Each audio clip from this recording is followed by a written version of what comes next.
ఎవరికైతే సంపాదన మరియు ఆరోగ్యం ఉంటుందో ప్రతి ఒక్కరు కూడా పాలసీ తీసుకోవచ్చు. దీనికి ఒక సూత్రం ఉంది, హెచ్ఎల్వి అనేది హ్యూమన్ లైఫ్ వాల్యూ.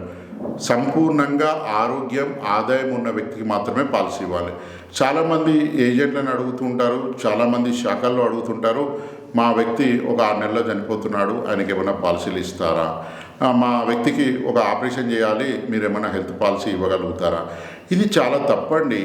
మనము జనరల్గా తల్లిదండ్రులు ఎవరైతే బేబీ పుట్టినో 90 డేస్ తర్వాత హెల్త్ పాలసీ ఇస్తారు, లేదా ఆ వ్యక్తి కొన్ని 0 నుంచి కూడా పాలసీ లైఫ్ ఇన్సూరెన్స్ ఇస్తారు.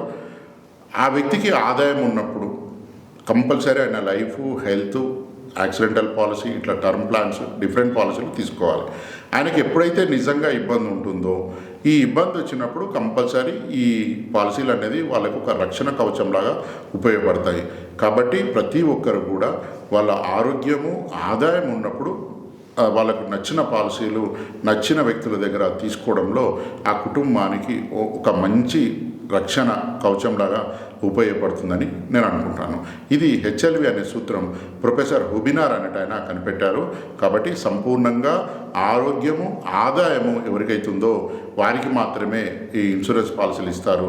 నాకు అనారోగ్యం ఉందంటే పాలసీ ఇవ్వరు, నేను ఓవర్ వెయిట్ ఉన్నానంటే ఇవ్వరు, నాకు వేరే జబ్బులు ఉన్నాయంటే ఇవ్వరు, నాకు ఇన్కమ్ లేదు, ఈ ఇయర్ ఎవరో కడతారు నా పేరు మీద అంటే ఈ ఇయర్ కడతారు, నెక్స్ట్ ఇయర్ ఎవరు కడతారు.